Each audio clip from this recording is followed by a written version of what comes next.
Satu, dua.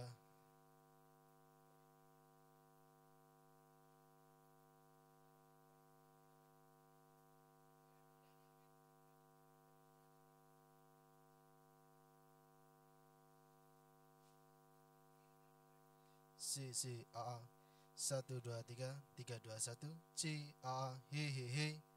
Oke, di monitor cukup segini.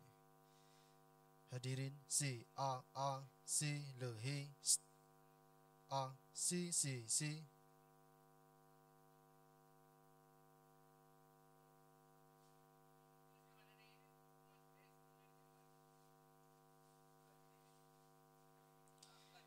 2 3 3 2 1 dicoba. Kurangin lagi di monitornya, nggak usah dinaikin. C A A he. Segini aja, tahan segini. 1 2 3 3 2 1.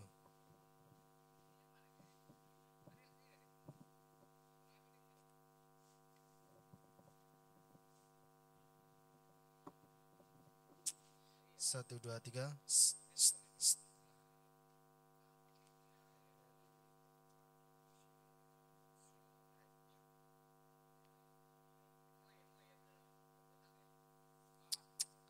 Satu dua tiga.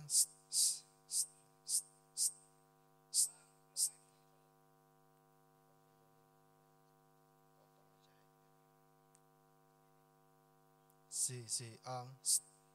Oke. 1 2 3 C A he le he cik A he 1 2.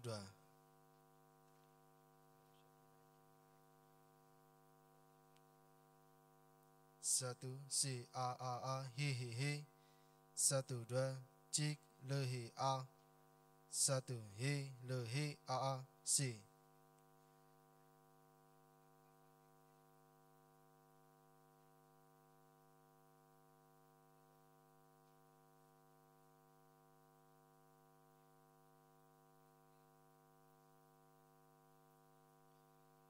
Satu dua tiga 3 2 1 dicoba. C A le he A. Oke.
Coba aja dulu 11 12.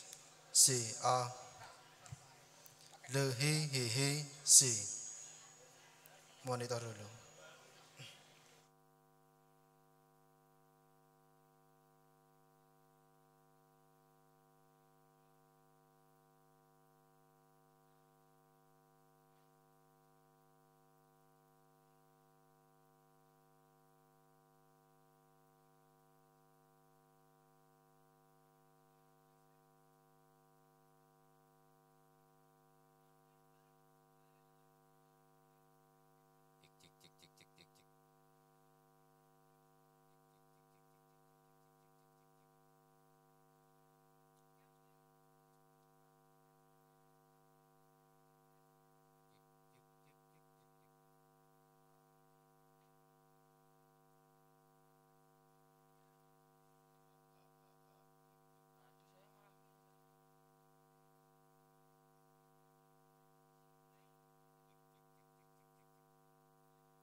Cik cik cik cik a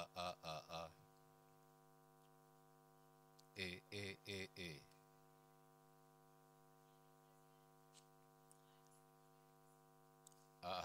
cik cik cik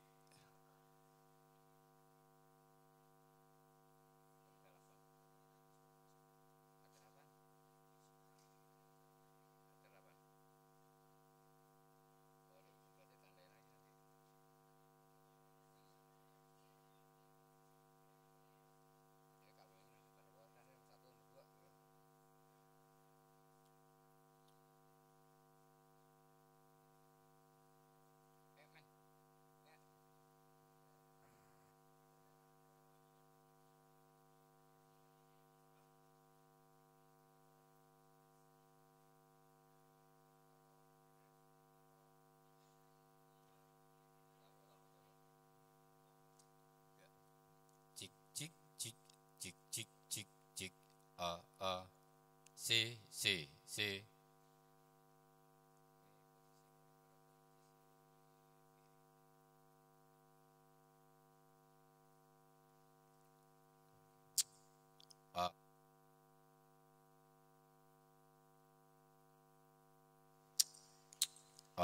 cik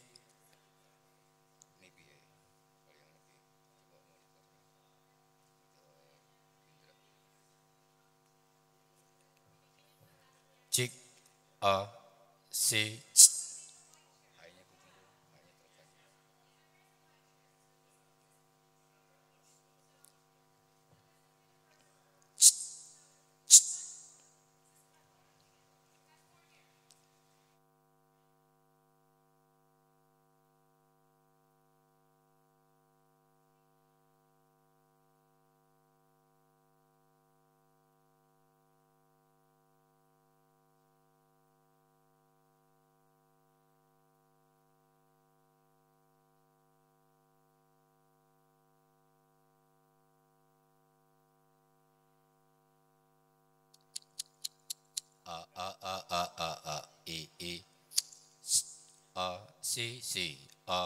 e c e.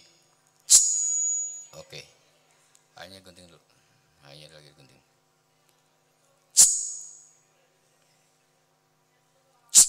Dele c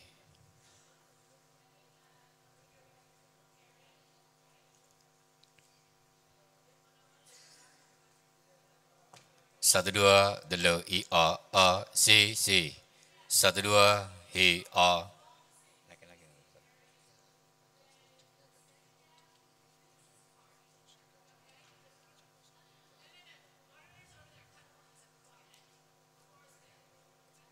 Untuk body ya.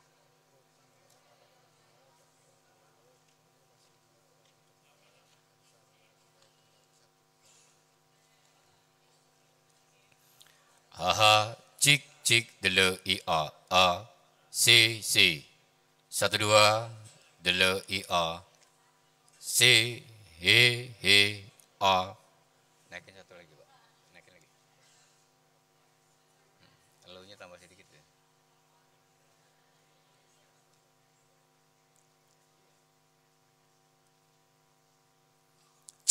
delegates C 12 delegates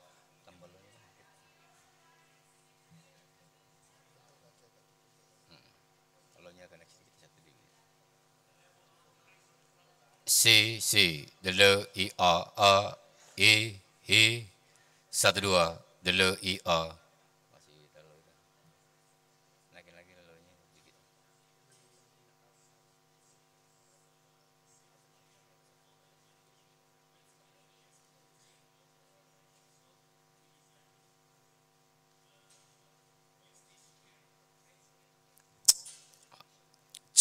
delegates E 12 delegates C hanya turun dikit. Gimana ya?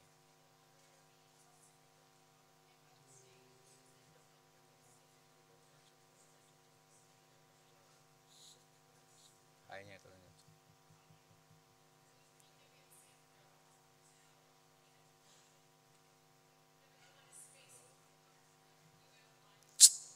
delegates he 12 naikin untuk levelnya 1 dB aja.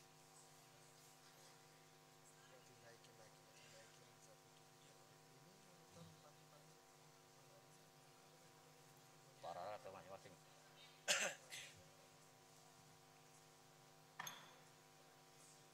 Paralel.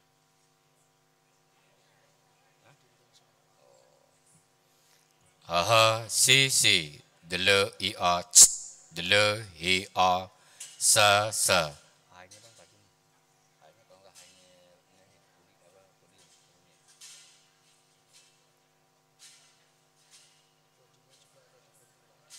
ini kuli hanya kurang.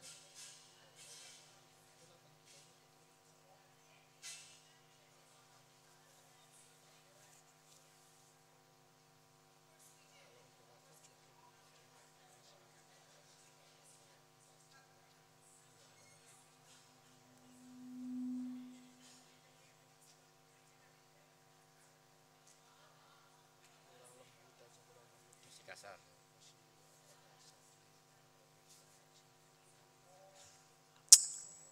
Masih. Hanya kurangin.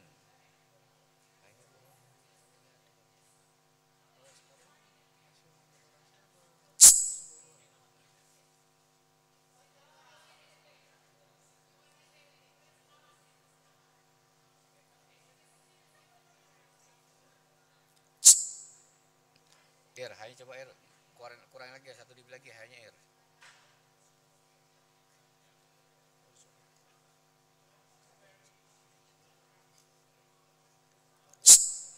delegates 12 he second home of Washington, and Ulrich Vestergaard Knudsen, who is the permanent secretary at the Ministry of Foreign Affairs in Denmark, although it turns out that that's not such a permanent position because he's off to the OECD to be Deputy Secretary General, is that right? As of the end of this year, is that right? Are we still waiting for the presentations? Are we? Masih tunggu? Masih, okay. That's my little bit of Indonesian there that popped up. I'm struggling a little bit with the PowerPoints. Yeah. So what we might do is we're going to reverse the order here. Ulrich, maybe if we can start with you, since you don't have a PowerPoint, and you can tell us all about Denmark and how you've been doing. Thanks a lot. That took away all my preparation time, but we'll see if we can manage. We live in times of unprecedented unpredictability, and for Denmark, I would say that threats are plentiful at the moment. If we just have a look at the last half a decade, we could cite Russian aggression, migration, ISIL, Brexit, climate change. However, in Denmark, we do not count globalization or digitalization or technical change to be among the threats. Actually, on the opposite, we see both of them as opportunities, not threats, perhaps even unprecedented opportunities. And I'll tell you why, but before I do that, I think it's perhaps interesting to note that globalization and digitalization have a couple of features in common. They are both, if yielded the right way, they are both tremendous engines of growth and prosperity. But however, they also share another, perhaps less fortunate characteristic, which is that for both of them, it's pretty easy to identify the losers, whereas it's often less easy to identify the winners. This, of course, does sometimes create fear of both globalization and digitization, and it also certainly creates some uncertainty. However, in Denmark, we would like to state, politically at least, that no Dane should fear neither globalization nor digitization, but we should perhaps fear others' fear of them. And I'll try to explain what we mean by that. First of all, Denmark is a country that has no heavy industries.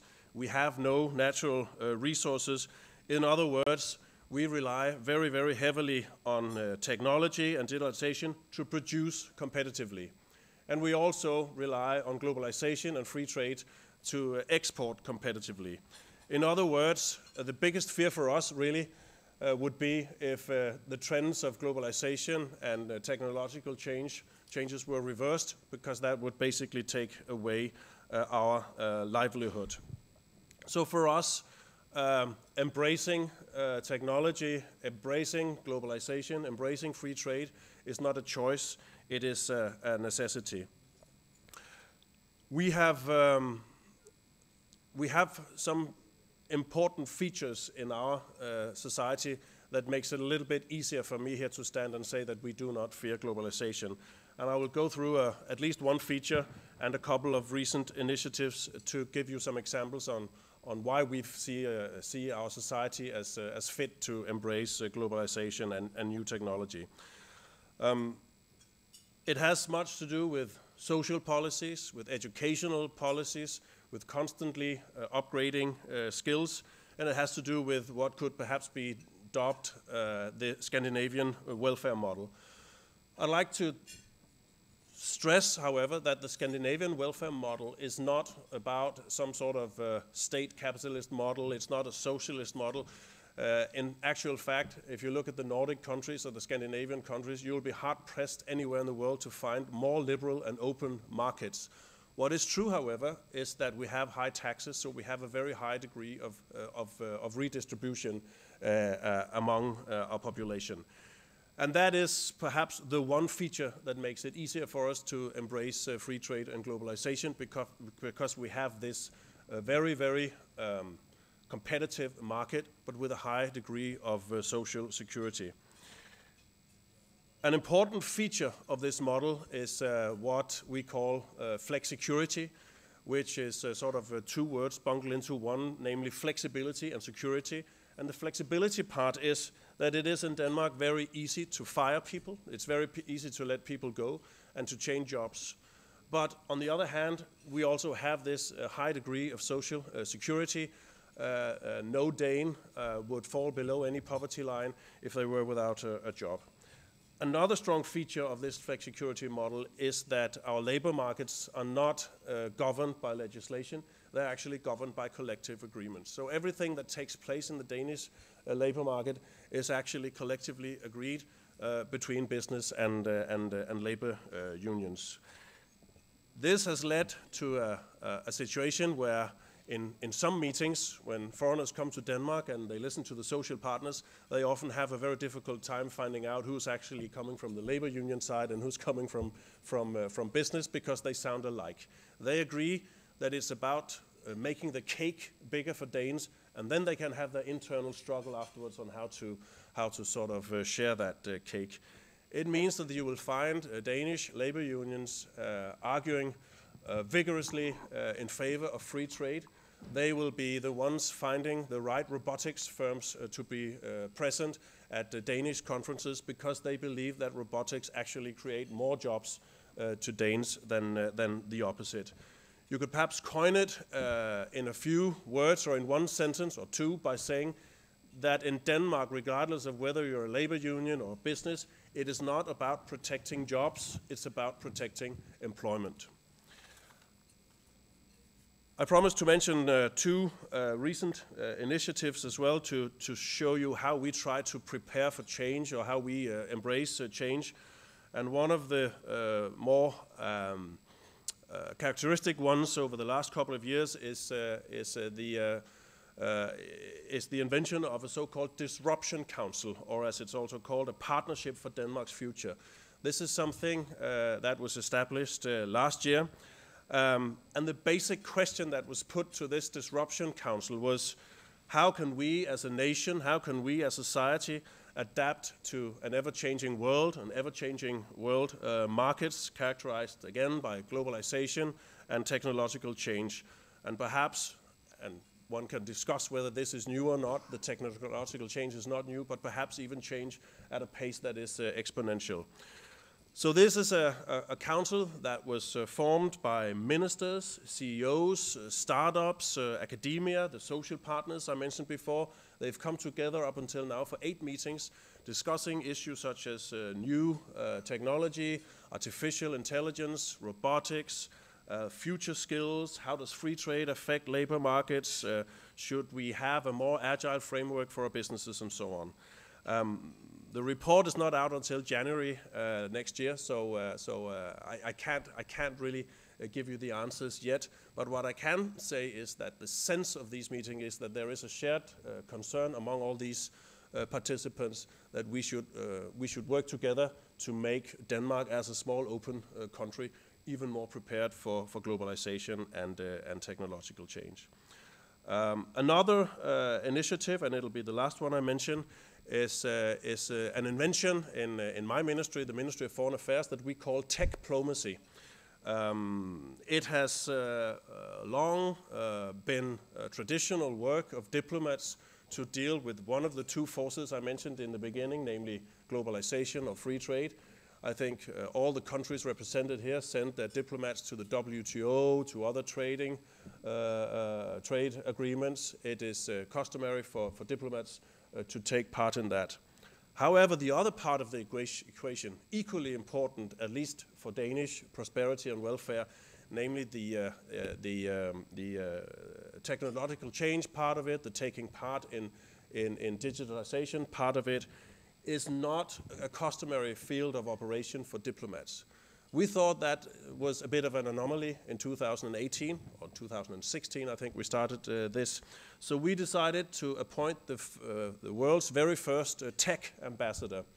He is residing partly in Silicon Valley, partly in Copenhagen, and partly in Beijing. And his job is basically to connect governments, in this case the Danish governments, with business and international organizations in a way that we have not done as diplomats before. In a world where Google and Microsoft and Amazon and Facebook and the other tech giants sometimes have revenues that would actually qualify them to the G20, we think it's only natural for governments to interact with these tech giants, not only because of their size, but also because that they probably have, I would say for Denmark, more influence on the daily lives of Danes than perhaps Argentina or Saudi Arabia, to name some of the smaller G20 economies. So this is of course also about exploiting commercial opportunities for Denmark as we see them arise due to technological change, but it's also to sort of to put our toe in the water and see where should we position ourselves when it comes to regulation. We do need some regulation of the tech giants, but we do not want either to prohibit them from being innovative. So we are sort of finding ourselves in the field that could be called light touch regulation. That's where we're at. But it's an interesting field, and it's completely new to us, but we feel that it's important, and this is really an initiative that has developed from 2 or 3 diplomats now to I think 12 or 13, which is quite a lot in a Ministry of Foreign Affairs like many of yours under a lot of financial stress. So to wrap it up, partly I hope as a result of all this, some choices, some features, some initiatives, some necessities, the Danes are today the most globalization friendly people in the EU. 80% of Danes feel that Denmark is a better place to live because of our interaction with the rest of the world, because of our trade with the rest of the world.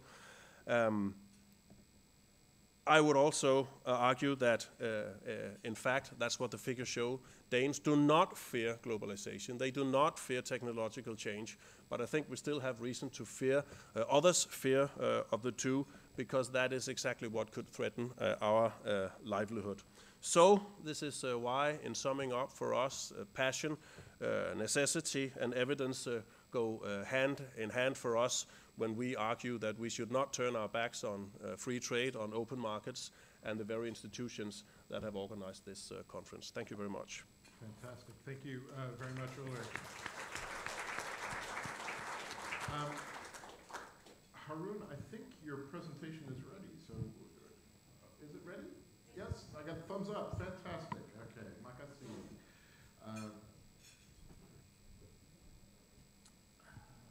You should have it right next door. Thanks very much. So it's worrying enough to have a labor economist speak to a group of trade and macro people. It's even more worrying standing between you and lunch. So treat this as a gift exchange, if you will, right, while you're having lunch.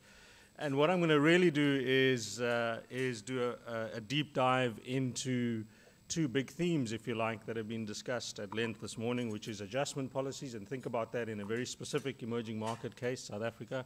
And then, if there's time, get on to the big topic, which the previous speaker also picked up on, which is the role of the Fourth Industrial Revolution, and give you some evidence of a missing middle in an emerging market such as South Africa.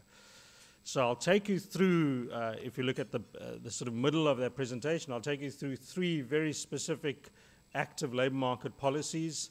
So in other words, just think further away from social protection as was raised this morning, and more specifically around what are the active labor market policies that are available to an emerging market like South Africa, and give you some details in terms of the outcomes and the challenges. So a little bit of a sort of basic economic profile. Think of South Africa as a Colombia or Brazil of Africa. We're an upper middle income country, about 50 million people, very low growth rates, hovering at about 2% per annum over the last, since the end of apartheid. The last statistic there is really important, which is the Gini Coefficient, so probably the most unequal society on the planet. Underlaying that is a stack of zero earners, namely large numbers of unemployed people in the society. So you've got about a 25% unemployment rate, meaning that, and I think both Penny Goldberg and Maury Opsveld raised this, is that the burden of adjustment policy, if you like, should not fall solely on trade shocks, right? So policymakers are constantly thinking about adjustment costs within the context of their own structural problems, and South Africa is no different. We are deindustrializing at a rapid rate, so manufacturing is no longer a source of growth, and we are a services-dominant economy. If you can see that, I've just mapped out since the end of apartheid, growth and employment shifts since 1994, the blue and the green lines, but I've given you the dotted lines represent the Asian financial crisis and the global financial crisis. There maybe two important things. One is all crises don't affect, they have heterogeneous effects, right, across countries. So in the South African case, the Asian crisis did very little, relatively speaking, to growth rates and employment. But the global financial crisis saw us losing, and the World Bank's done some great work on this, losing close to 1 million jobs. We're the largest, or recorded the largest job losses in the sample of emerging markets as a consequence of the global financial crisis. We went into a recession, which is the first in the post-apartheid period. What is the policy response? Well, the three dotted lines represent the three policies I will outline to you in more detail, but what is clear is there was no policy response as a consequence of the Asian financial crisis. What you saw was a policy response, and the first of those is the training subsidy that I'll talk to. That's the only one really that was a response to the global financial crisis.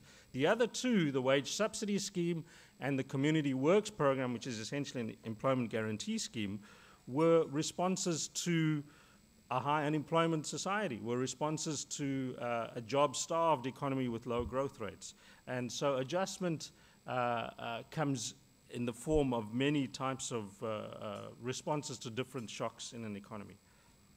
So that's the macro stuff. Let me take you down deep and dirty into the actual schemes. So the first was the wage subsidy scheme, which was designed as a tax incentive through a payroll deduction, working through quite an efficient tax system that we have, targeted at young people earning less than about $600 per month. I'm taking a sort of average exchange rate of about 10 rands to the dollar, 24 months in duration, and it's a limited subsidy. The graphic shows you two things. One is that the subsidy value was non-linear over time. So in other words, it was lower in year 2. It only ran for 24 months, but it was also non-linear, dependent on the wage rate of the earner, right? And so there was quite careful tinkering around the value of the subsidy in terms of the recipient. Because of the data we got, and this is one of the themes for developing countries, how do you measure impact, right? Because of the data we had, we were able to run fairly decent sort of difference in difference, natural experiment type stuff. This is some of the evidence that we're working on, fairly new evidence. The asterisks represent significant impacts on employment growth rate and very little in terms of employment in level terms. What you do see though, right, for both, whether change the control group, whether it's eligible youth, whether it's employees at a different age band, whether it's the aggregate effect, you're seeing strong, fairly strong, positive impacts on employment growth, right, for the treatment group relative to the control group. That's also true when you look at firm size. So there's a big kick for employment growth amongst the treatment group, but a bias towards smaller firms, right? So in essence, given the nice sort of data set we had, we were able to at least determine through sort of careful econometric work that you had a positive impact from the wage subsidy scheme, right? And there's sort of lots of detail that goes into that. The second scheme is the Employment Guarantee Program. Think of this as similar to the Indian NREGA. So for this audience, perhaps not that familiar, for us micro people, a sort of thing that we hear about all the time. But think of this as a public works scheme, but that's more an offer of part-time work. In the South African case, 100 days a year are offered per unemployed person living usually outside of urban centers. So it's a little bit of an opportunity to get away from urban workers, which is the wage subsidy focus, and more towards rural unemployed workers. Effectively, there are a whole lot of design features, but you offer 100 days of work where a community or NGO then decides within the community what kind of good or service is likely to be provided. What do we mean? Well, home-based care, right, for HIV-affected households is a form of a service that's provided through this Employment Guarantee Scheme.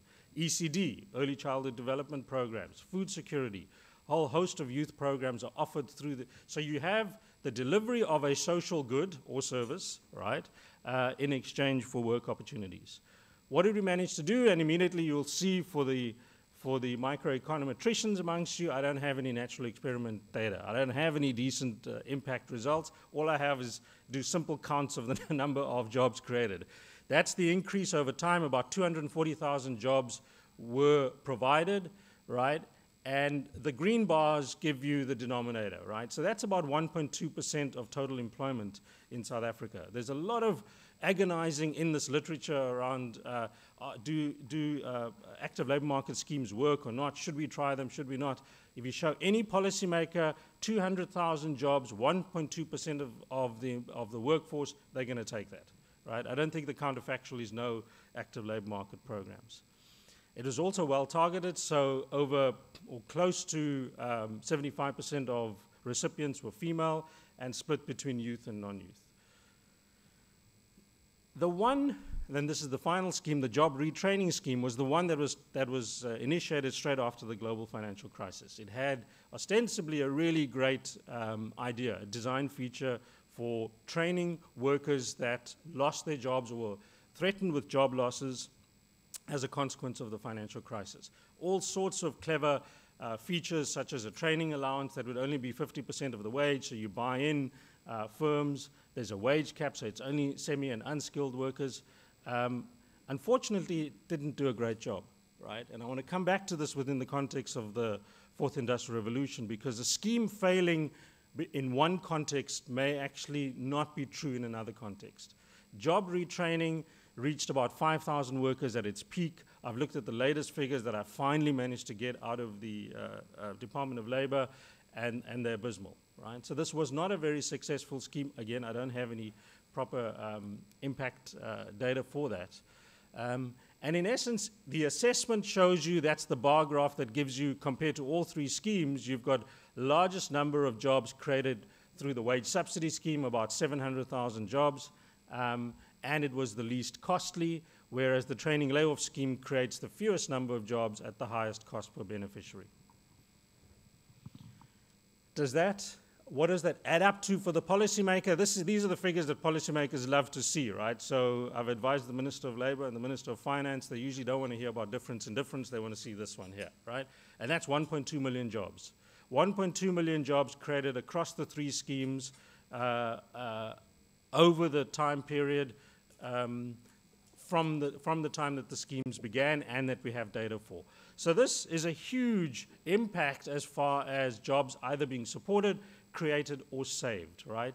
And in essence, something that speaks well to the positive impact of these active labor market programs, controlling for the actual diff and diff type estimates, right? And not very costly, right? So this is an estimate of expenditure as a proportion of South Africa's total government expenditure doesn't exceed 0.45%.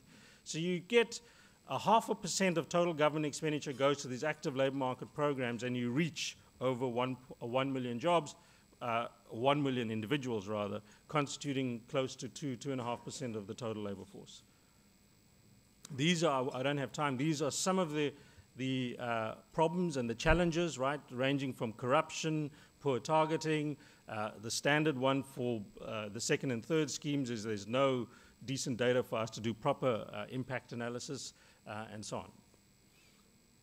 What are some of the early lessons, and I've got 2 or 3 more slides, from South Africa, but I think which are applicable to other developing countries, is that we do have mixed results, at least at first glance, which is very common in the developing country literature and the advanced country literature. There are very few studies in developing countries. I only found one other study for Sub-Saharan Africa, and that was for Tunisia. There's some work being done by the ILO for Latin America. So more work, because these schemes do exist in developing countries, so we need more impact analysis. The most successful thus far for South Africa has been the wage subsidy scheme. That doesn't mean that it's true for it would be true for other countries. Our lesson in all of these schemes is that social dialogue, which is discussions, communication between unions, business, and communities, was critical to the success, right? Government capacity, that's another lesson, doesn't always match fancy design features, right? So the most complex intervention of all the three was the retraining scheme. Incredibly complex. Even employers couldn't understand the nature of the scheme. Fiscal leakages are an obvious response. I mentioned this earlier, which is the versatility of schemes. So the training layoff scheme has done very, very poorly in the last 3 or 4 years. I would argue, as I'll show in the next slide, that it may be precisely the scheme that you could tweak and pivot towards thinking about it as a mechanism to deal with the fourth industrial revolution. Thinking about technology that's facing potential job losses for workers, how can this training scheme be repivoted or panel beated to reach these workers? So I lurch towards this, which is based on the current paper we're working on, which is some of the early evidence around the impact of the fourth industrial revolution. We are hopefully going to do more global work through UNU wider, seeing if this kind of relationship is true for emerging markets. This is a representation of a quantile regression, right? And the coefficients I've reported here are the coefficients on, and if you know the literature, on automated tasks and analytical tasks. So all this literature about the fourth industrial revolution and technology links itself to particular tasks that jobs or occupations involve, right? And essentially what it shows is a hollowing out in the middle of the distribution, right? What it shows is that the returns, right, in the middle of the wage distribution have collapsed. And they've collapsed much more for workers who have automated type tasks in their occupations. It suggests, right, as we show in the rest of the paper, the impact of technology. And so what we're seeing for South Africa, an emerging market, I've spent my life looking at South Africa. I was shocked when I saw this graph, right, is that you've got the onset of a hollowing out of the middle of the wage distribution as a consequence of the fourth industrial revolution. It seems to me that that's the next adjustment policies, or one needs to think about adjustment policies within the context of your observed outcomes that we're seeing for labor markets in the emerging world. My last slide is we clearly need to think about more meta-analysis for active labor market policies. I want to caution against those that end up saying, oh, well, these don't really work and the evidence is very thin and so on, is that it's a bit like the minimum wage debate. Its beauty is in the eye of the beholder. You read an ILO report and they're incredibly positive, and you'll read another report and it's less positive. They're not going anywhere, right? There's no way that the counterfactual of no active labor market policies is what policymakers are thinking about. Active labor market policies and passive are here to stay, and so the real question is, how can you improve design? We really do need, for developing countries, longer run estimates, even the wage subsidy. We don't have a sense of the longer run impact.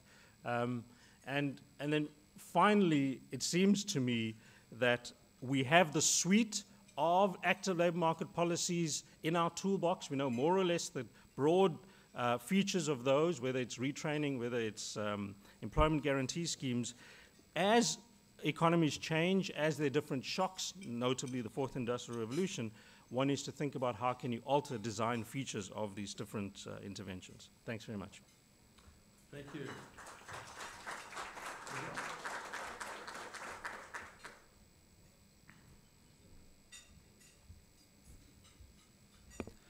Thank you very much to the organizers for inviting me. These are issues that if you were to look at a poll and ask Latin Americans where they're worried about globalization, they're worried about fourth industrial revolution, perhaps this is not really top on their priorities. Their priorities are elsewhere. They're looking at, in terms of the quality of institutions, they're looking to corruption, they're looking at other things, but they're really not discussing whether trade has been positive or not, openness has been positive or not, and they're not discussing whether the fourth industrial revolution will have an enduring impact yet in this region. These are averages, so 3 out of 4 Latin Americans today, if asked, they actually have a positive view in terms of the impact that trade has had in their economies. And trade has had impact not only, when it began with the reforms in the 90s, when most countries were liberalized, but also when China came in to compete with larger countries that had more industrial bases.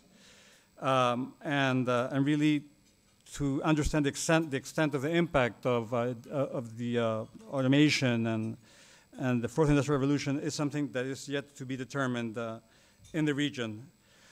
So I would like to talk about some stylized facts in the region. One being the role that informal sectors play in the adjustment process when countries open up. The second is, and coinciding with the previous speaker, the fact that labor policies have had mixed results, the ones that have been pursued.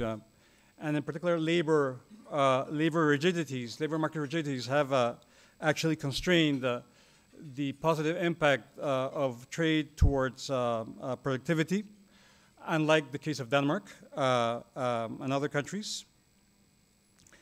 And third, I'd like to discuss what are the issues that we should confront when we're talking about the fourth industrial revolution, robotics, AI, issues that actually have been put in the discussion by Argentina and the G20 in the G20 context over the past year. So beginning with some facts, overall, I would say trade has been quite good. If I look at my own country, Peru, Peru is a country that trade has been an important engine of growth, of full employment in many sectors, and actually has been one of the most important ways to have rent-seeking behavior really go down in terms of its capability of influencing policy. So this has been quite, market discipline has actually worked while reducing barriers to trade. And one can see that in the performance of the Peruvian economies and other open economies in Latin America. But having said that, countries such as mine, such as Peru, also has one of the largest informal sectors in the region. 7 out of 10 workers lack social security, lack a pension, and so there's an issue. How come you can have an economy that thrives through trade, and at the same time you have an informal economy that's quite persistent? And I would contend that many of the adjustment has taken place from some sectors that have actually thrived, others have to adjust, has taken place through the informal economy. So one looks at employment figures, at wage earnings from formal jobs. They don't tell the full picture, the full story of many countries. I would say Peru, Mexico are some that are quite telling. You look, for instance, at particular sectors that have to face a lot of competition when China entered the world market aggressively. You look at the apparel sector, the electronic sector in Mexico, for instance. And if you were to do a counterfactual estimate, employment would have been 10% higher if Chinese imports would have remained constant in the share of what they had prior to their entry into the global scene. So this is very much the case of very sector and sector-specific adjustment processes that have taken place. And the fact that given the competition that is good, labor markets have adjusted by either having subcontracting to the informal sector or just workers being displaced to informal sectors, which are very difficult to change. There's no silver bullet, and this is perhaps one of the facts that hinders this productivity growth, which has been lacking in the region, in spite of having done progress in a series of fronts, in macroeconomic, adequate macroeconomic management, openness, but still productivity growth seems to be having a very slow growth, and this is because the labor market is not really working well. So what to do? And here we go to the policy responses. This is quite important, and actually we've had also many of the policies that you were explaining for the case of South Africa. And to tell you the truth, these have had, if you look at the active policies, so public labor intermediation, vocational training, recruitment incentives, these have had limited effect, really. If you look at passive ways to smooth out consumption in the adjustment process, unemployment insurance, and these perhaps haven't really worked because we really,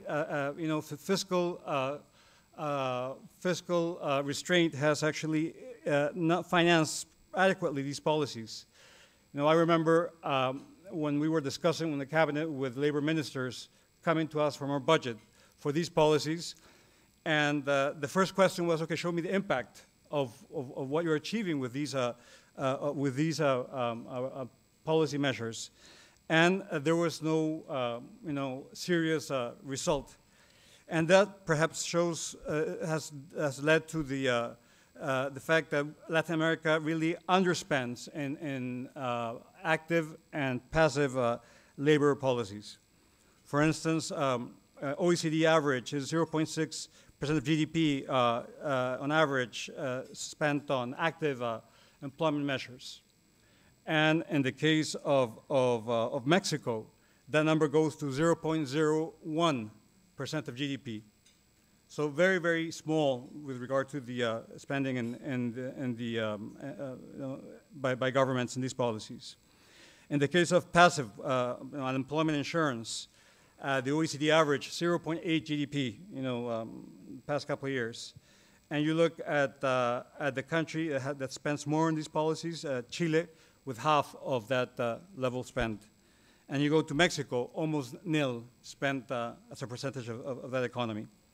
So there's an issue of policies that don't have results because perhaps not enough resources have been allocated towards them. And also you have the fact that a lot of these policies have been politicized by trade unions and it has become sort of the platform of not of the beneficiaries, but labor ministries in most cases have been captured by some interests. We have also the fact that unemployment insurance, which could be the way to actually smooth consumption in the transition for many countries. You look at the coverage, and you compare Canada, which has one of the largest coverages of unemployment insurance, 40%. And then you look at the case with the largest coverage in Latin America, Brazil, it's 10%. So there's large differences in coverage, and this perhaps also explains why, it's evidence of why these policies have not been effective. When I was listening to our friend from Denmark speak about the flex security, and I was wondering, I wish we could have flex security because one of the issues is the inadequate functioning of the labor market. But changing this is so difficult politically speaking. The political economy of changing any labor legislation is really bad, including one that is positive, one that would benefit the youth with training, etc. Becomes very difficult to approve and more so to implement. And this has led, in spite of wanting to have more flexibility in view of the fact that we have very rigid labor market legislations. So dismissal costs you were mentioning, there's some of the highest costs in the region, 70% higher in Latin America than the average for the OECD.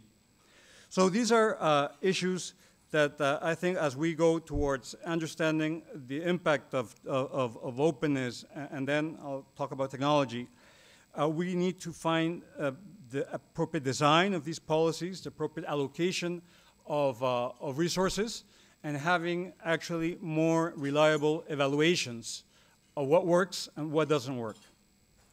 So we did, for instance, in the case of Peru, we did an evaluation of a training as an important policy that was put in place during the years that I served in my country.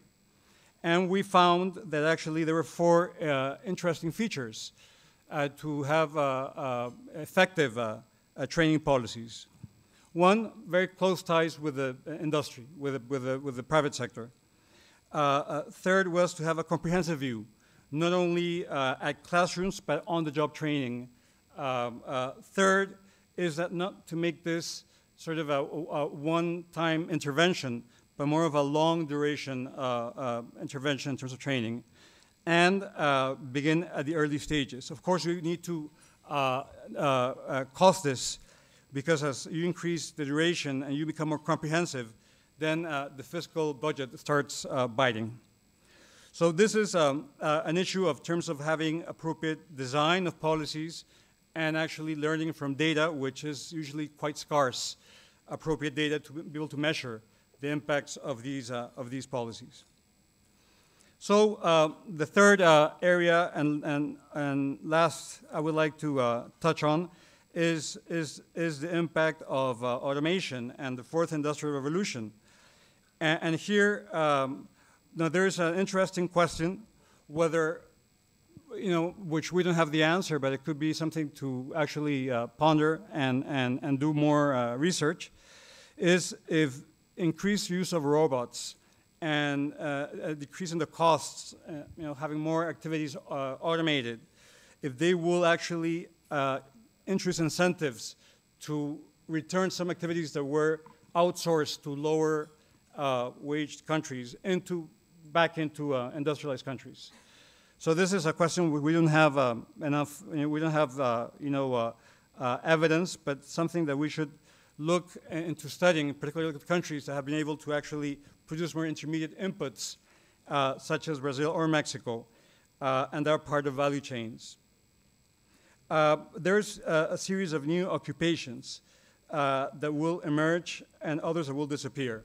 Of course, we know about the AI, we know about the robots, we know about the digital, but there's certain skills that, there are more soft skills that have to do with human interaction, with creativity, entrepreneurship. These are activities that are hard to automate. But the impact ultimately in the region of all of these developments will depend on the level of technological adoption in regions such as Latin America. And I would say we're actually seeing it go by. There is actually, we're actually a laggard behind these changes on average. Of course, there are exceptions. But this is a discussion really among industrialized economies where there's more evidence. And this is nothing really that is in the mind of politicians, perhaps because of the lack of short-term returns to this discussion. We need to actually make sure about these spillovers in terms of the impact of outsourcing, as I mentioned, certain phases of production that were outsourced to developing countries, returning back to developed economies.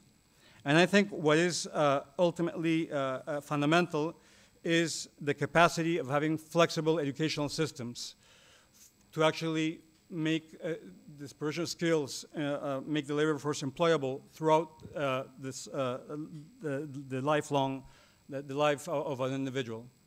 So there's been different phases in terms of thinking about education at the early stage of infancy, about youth. But really, we're talking about middle-aged workers that may actually have disruptions in their labor activity, and we need to have educational systems that are flexible enough to provide lifelong learning. So the last bit has been that most of this discussion has been directed towards manufacturing sectors, but what about countries that are quite dependent on natural resources? And this is a question that is quite important for countries that have 70% of their exports are metals or agricultural products or hydrocarbons. So how can this wave of new technological disruptions that we're seeing affect those sectors? And this is something that is also, I think, need to be analyzed a bit further. The way that we actually think that we can actually have an effect is by using technology to add value and to actually diversify from endowments of natural resources. But not to go to different sectors, but within in a broader spectrum of natural resources. If you were to add skills and technology, you could have diversified diversification, which is also absent in most countries that have high natural resource endowments, actually work. Cases such as in Chile and others, where through the adoption of new technologies, they've been able to have very high productivity sectors and extractive industries. And here there's something to be done, I think, in the policy realm in these countries.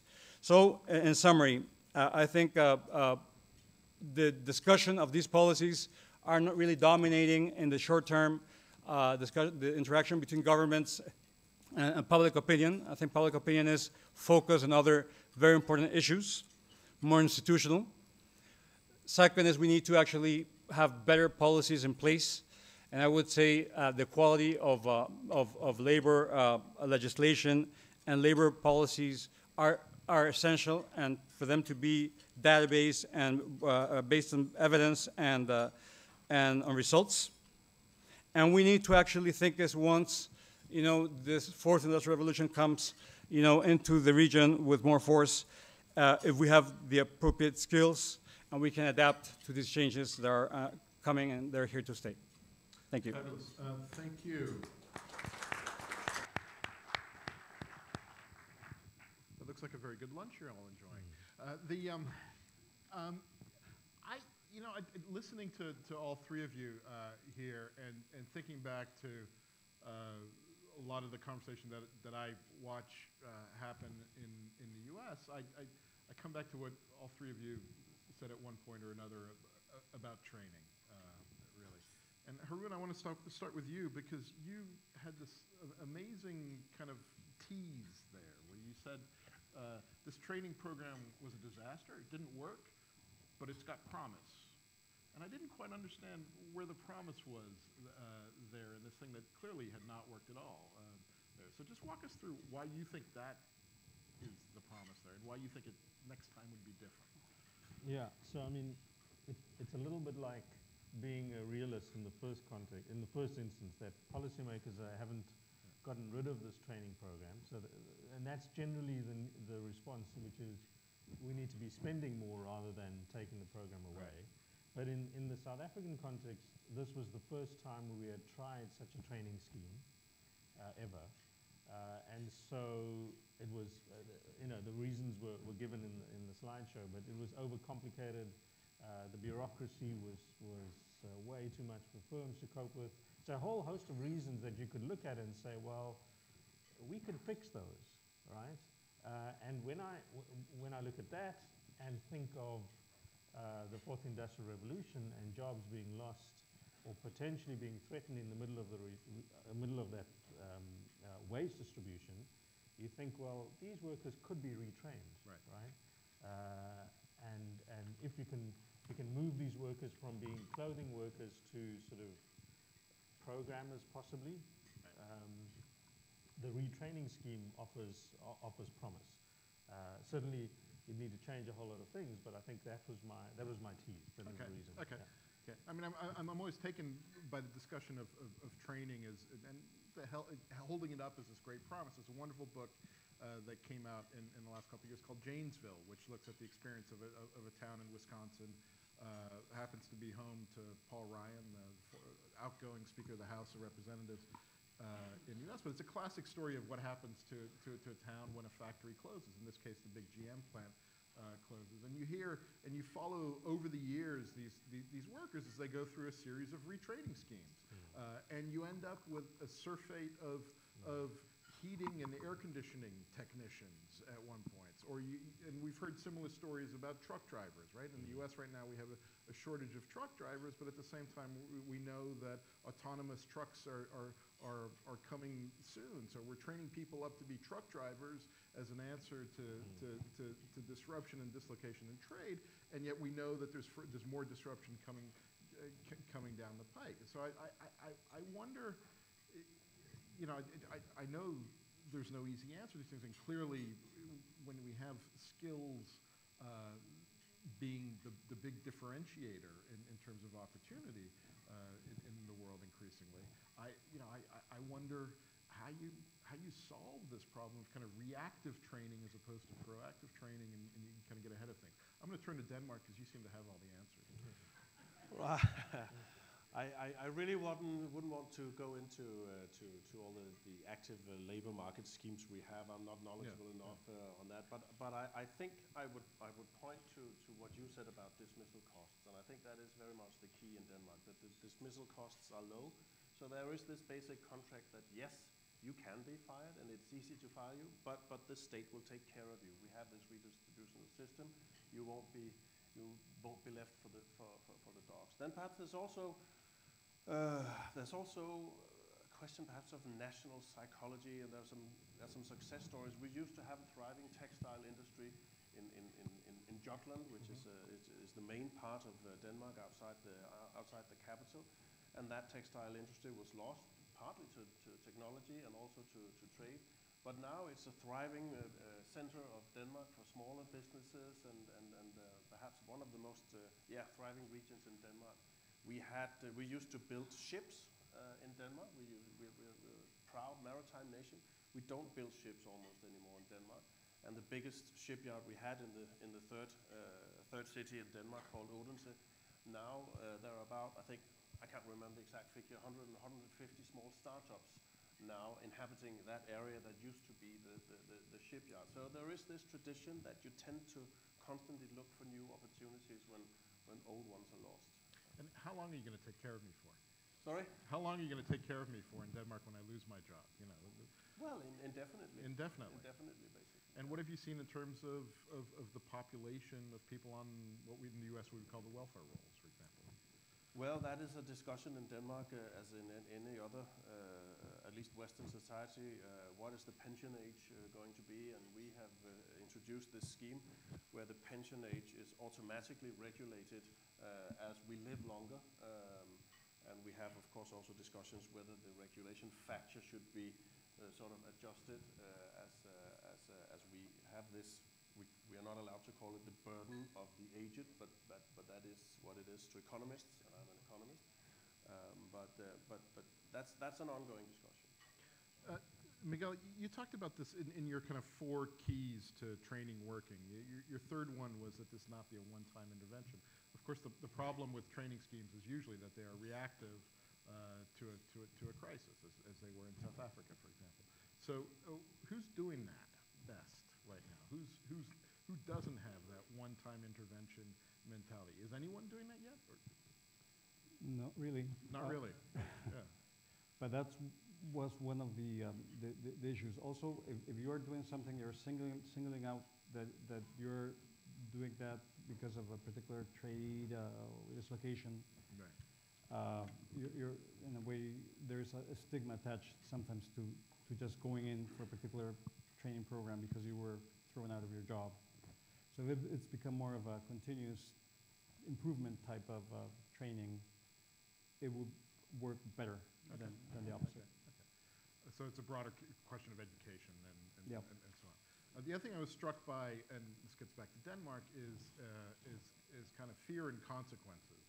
As I'm an Australian who doesn't sound like one, but I am an Australian and am enamored with universal health care as a result, right? And have lived in the UK and the NHS, and I live in the US now, and I am mystified by the lack of universal health care in the US, but I'm told it's not politically possible.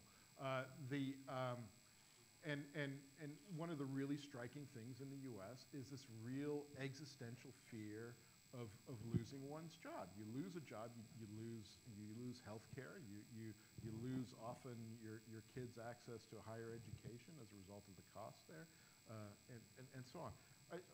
Is it only possible to be pro-globalization in a kind of Scandinavian socialist model? Is that there? And is that the answer to it all? Again, this is not a socialist model, as I tried to point out. Yeah. I think in the U.S. they would disagree, but they. Yeah, but they're not. They have not upgraded their skills then, I guess, as much as we have in Denmark. I think actually, if you look at market openness indicators, and you can do that in lots of ways, the Danish economy is actually more open than the American in many ways. But it's true, we have high tax, we have a high degree of redistribution. For that, we do get universal health. And healthcare is free, education is free, so you can go that you can do that either way. And I'm not arguing that you cannot be pro-globalization if you don't have the Scandinavian welfare model. But as it turns out, I don't think it's accidental that we have the highest pro-globalization rate when we do polls that we have that in Denmark. I think that is very much related to the fact that people do not have this existential fear of losing their job. It can be traumatizing in many other ways, of course. It's related to your identity and the purpose of living and so on. But I would argue that no Dane is in fear of losing their job because of their basic subsistence level or something like that. Yeah, I mean, the one response to the fear of losing a job is that interest groups, and that's the case in South Africa, trade unions, become more vociferous. They seek refuge in, I mean, in Latin America that may be true as well, regulatory costs. So there's, you know, the package response is at least relief on the regulatory side so that you have a labor market that's allowed to hire and fire at will through the regulatory regime. But should people lose their jobs, you've got an optimal short-term strategy to reabsorb them into the labor market. But if you have a low growth environment where jobs are continuously threatened, what you have in the South African context, and I think in parts of Latin America, is a very strong institutional response. Right. Trade unions that are incredibly powerful serve to protect jobs, that's their constituency, and so you end up with a sclerotic labor market. And if you combine that with ineffectual short-term interventions, then you're in trouble. So it really is only possible in Denmark. Miguel, you want to add anything? No, also the fact that Denmark has. So I'm now a socialist German. Sorry. Just wait until you get to the OECD. So, you know, you can do a lot of things if there's two issues. If you have permanent revenues that are not like fluctuating all the time to be able to afford, you know, all of this in a sound way. And usually now we're in fiscal consolidation mode and we're trying to avoid crisis, so it's difficult to actually have permanent revenues to tackle these issues. Yeah. And the other thing is also bridging the gap between what the law says and what the regulations say and the actual implementation. So through all these loopholes that one finds ways to actually not comply with, and therefore that's why people don't, individuals don't, they'd rather go underground than paying taxes to sustain, you know, quality services and have this virtuous model. Virtuous is perhaps better than socialist. Yeah. Should we go to the floor? Are there any questions on the floor? Anyone want to weigh in? Oh, yep. I think there's a microphone coming your way, Penny. Hi, so this is a question for Ulrich on Denmark. So you interpreted globalization in terms of free trade, but you did not touch on the issue of immigration, which is much more contentious in Europe than in the US. No, I did not touch upon migration, and maybe that's because the Danish track record is not quite as impressive when it comes to migration as it is on some of these other issues. This is a closed session, right? Yeah, off the record. So those cameras are that in the plenary. No, you're absolutely right, and I would happily, or not happily, but I would admit that the Danish model has not been as good as adapting to migration as it has been at adapting to the free trade part of globalization. And I think in other parts of the world, it is probably a little bit stunning to see how Europe, as supposedly a very rich, capacity-filled continent, has so much trouble in adapting to migratory pressures that are really nothing compared to what we see in, let's say, Bangladesh or Lebanon at the moment. So that is probably an area where our model has not proven that successful. Maybe it also has to do with the homogeneity of our societies, that to suddenly be able to integrate completely different cultures and sometimes also skill levels and so on, languages, that has proven much more difficult for us than to adapt to the other parts of globalization. So you can maybe have free trade but not immigration. Can I add something? Yep. You go. No, because this is something interesting which actually is new in the discussion in Latin America, because migration is, you know, we're seeing the issues of particular countries, you know, exporting a lot of their labor force, and the complete lack of preparedness for neighboring countries to receive, you know, I won't mention which countries, but you can. I think we can guess. You can actually, and this is becoming really, really a huge issue, which has actually political ramifications. You know, you ask, you know, some latest elections, you know, if they're seeing this as a potential threat, and you're beginning to hear, you know, positive answers to a question that was sort of an issue that wasn't present in Latin American discussion. So I think this is actually, it's not only unique to Europe or other parts of the world, but it's also very close to Latin American countries, how to deal with migration, and actually to put a positive spin. We lack certain skills, and maybe those displaced workers can actually bridge that gap. Yeah. Any other questions on the floor? Ted.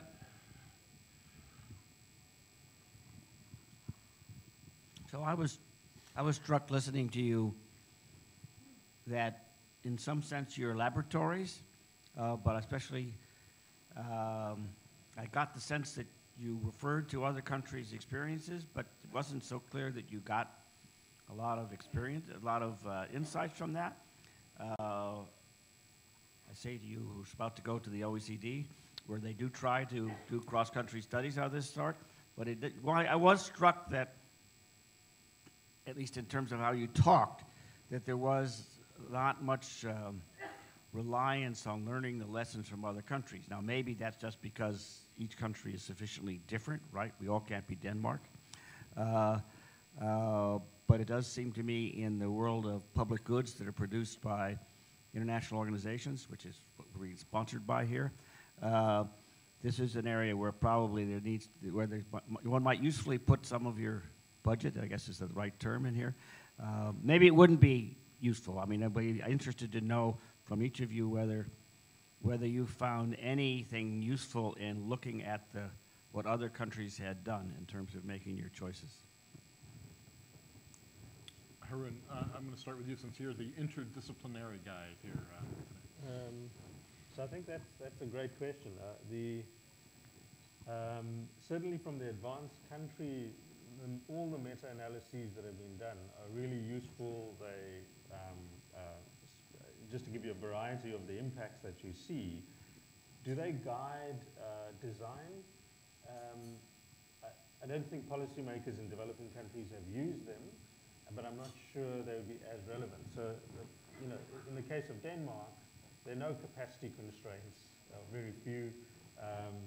You know, there are no information technology blockages, there are no enforcement problems, right? So immediately one moves towards developing country experiences, and there I think, again, the design features